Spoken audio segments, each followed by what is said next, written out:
गदर 2 के हिट होने के बाद अब सनी देओल ने एक बड़ा ऐलान कर दिया है, जिस ऐलान के बाद अब देश की सबसे बड़ी राजनीतिक पार्टी बीजेपी के होश उड़ चुके हैं। जैसे कि आप सभी जानते हैं कि 2019 के लोकसभा चुनाव में अभिनेता सनी देओल ने बीजेपी का दामन थामकर गुरदासपुर की लोकसभा सीट से चुनाव लड़े और इस चुनाव में उन्होंने जीत भी हासिल की, लेकिन इनकी राजनीति पारी कुछ खास कमाल नहीं कर पाई। कई सारी आलोचनाएं झेलने के बाद अब सनी देओल ने राजनीति से संन्यास लेने का बड़ा फैसला कर लिया है और अपनी फिल्म गदर 2 के हिट होने के बाद अब अपना सारा का सारा फोकस राजनीति से हटाकर फिल्मों पर करना चाहते हैं। गदर एक प्रेम कथा जिसे 2001 में रिलीज किया गया था।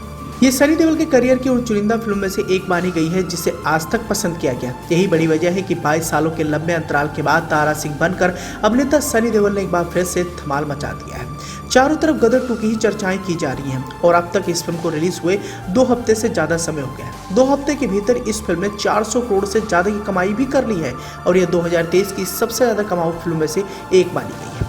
गदर 2 की सक्सेस को देखते हुए आने वाले समय में ऐसे कयास लगाए जा रहे हैं कि अभिनेता सनी देओल आने वाले समय में और भी कई सारी बड़ी फिल्मों के सीक्वल्स में नजर आएंगे और यही बड़ी वजह है कि अब अभिनेता सनी देओल अपना सारा का सारा फोकस फिल्मों पर ही करना चाहते हैं। इसके लिए उन्होंने बीजेपी को एक बड़ा झटका दे दिया है। उन्होंने भी हाल ही में ऐलान किया है कि वो चुनाव नहीं लड़ेंगे, जो कि बीजेपी के लिए सबसे बड़ा झटका माना जा रहा है।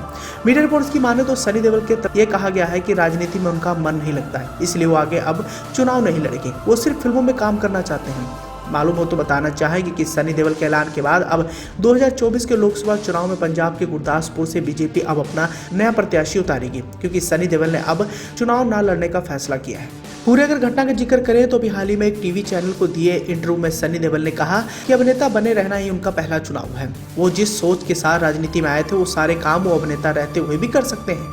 उन्होंने कहा कि उन्हें लगता है कि वो देश सेवा करें और वो कर भी रहे हैं। एक साथ कई काम किए जाने संभव नहीं है, इसलिए उन्होंने 2024 में लोकसभा चुनाव नहीं लड़ने का फैसला किया है। सनी देओल ने इस दौरान ये भी बताया कि एक्टिंग की दुनिया में उनका जो दिल करे वो कर सकते हैं, लेकिन राजनीति में अगर कुछ कमिट किया जाए और उसे मैं पूरा ना कर पाऊं तो मुझे वह बर्दाश्त नहीं होता है। हालांकि 2019 में जब इन्होंने लोकसभा चुनाव में उतरे तब सभी लोगों ने कयास लगाया कि अभिनेता सनी देओल का जैसे फिल्मी सफर काफी अच्छा रहा वैसे इनका राजनीति सफर भी दमदार रहेगा, लेकिन यहाँ इन्हें आलोचनाएं झेलनी पड़ी। इतने ही गुरदासपुर के कई सारे लोगों ने इनकी गुमशुदगी के पोस्टर भी लगाए, क्योंकि चुनाव जीतने के बाद इन्होंने कभी भी गुरदासपुर की तरफ रुख नहीं किया और लोगों का भारी रोष प्रदर्शन भी देखने को मिला। अभी हाल ही में जब गदर 2 का ऐलान हुआ और फिल्म के रिलीज की तारीख जब सामने आ गई तो गुरदासपुर के लोगों ने अपना गुस्सा जाहिर करते हुए फिल्म को बाइकआउट करने की बात भी कही। वैसे मौजूदा समय में गुरदासपुर लोकसभा सीट से सनी देओल बीजेपी के सांसद रह चुके हैं और एक लंबे समय से बीजेपी का गुरदासपुर में दबदबा भी रहा है।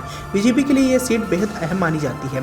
आपकी जानकारी के लिए बताना चाहेंगे कि बॉलीवुड के जाने माने अभिनेता विनोद खन्ना भी इसी सीट से बीजेपी के टिकट पर चुनाव लड़े थे, जिन्होंने 1999 से लेकर 2004 और 2014 से 2017 तक यहीं से सांसद भी रहे। इसके बाद बीजेपी ने 2019 में सनी देओल को इस सीट से उतारा और यहाँ पर इन्होंने जीत भी हासिल की। ऐसे में इनका राजनीतिक सफर काफी विवादों भरा रहा और यही बड़ी वजह मानी जाती है कि अब सनी देओल राजनीति से संन्यास लेने के बाद अब अपना सारा का सारा फोकस फिल्मों पर ही करना चाहते हैं, क्योंकि उनकी अभी हालिया में रिलीज फिल्म गदर 2 ने 400 करोड़ से ज्यादा कमाई करके एक नया इतिहास ही रच दिया है। आने वाले समय में और भी कई सारे प्रोजेक्ट को लेकर काफी ज्यादा चर्चाओं में है और राजनीति में आने के बाद वो इन सभी प्रोजेक्ट पर अपना पूरा फोकस नहीं कर पा रहे थे। यही बड़ी वजह है कि अब उन्होंने राजनीति से संन्यास लेकर बॉलीवुड फिल्म इंडस्ट्री की तरफ अब रुख कर लिया है। वैसे सनी देओल का आपको यह फैसला कैसे लगा, कमेंट कर अपना सुझाव देना बिल्कुल ना भूलें।